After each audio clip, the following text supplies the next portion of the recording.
રામકથાનું આયોજન કરેલ છે। 300 કરોડના ખર્ચે 1400 રૂમનું 5000 વડીલો માટેનું જે દિવ્ય ધામ બની રહ્યું છે, ત્યાં 12 વર્ષ પછી પૂજ્ય મોરારી બાપુની કથાનું આયોજન છે।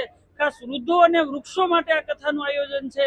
150 કરોડ વૃક્ષો વાવી અને આખું ભારત ગ્રીન કરવું એ અમારું એક સાત્વિક સ્વપ્ન છે। એના માટે આ રામકથા છે।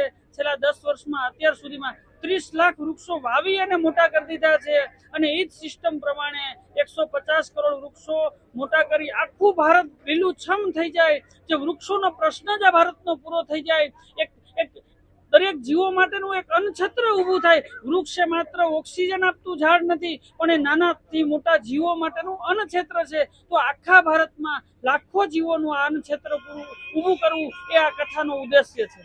સદભાવના વૃદ્ધાશ્રમ દ્વારા રાજકોટ ખાતે રેસકોર્સ ગ્રાઉન્ડમાં ભવ્ય રામકથા થવા જઈ રહી છે, ત્યારે રેસકોર્સની અંદર એક અયોધ્યા ધામ બની રહ્યું છે।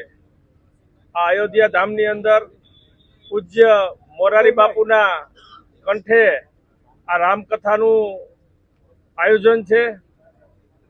આ રામકથાની અંદર 3 મુખ્ય જર્મનડોમ નાખેલા છે। આ જર્મનડોમ 132 બાય 561 ફૂટના છે।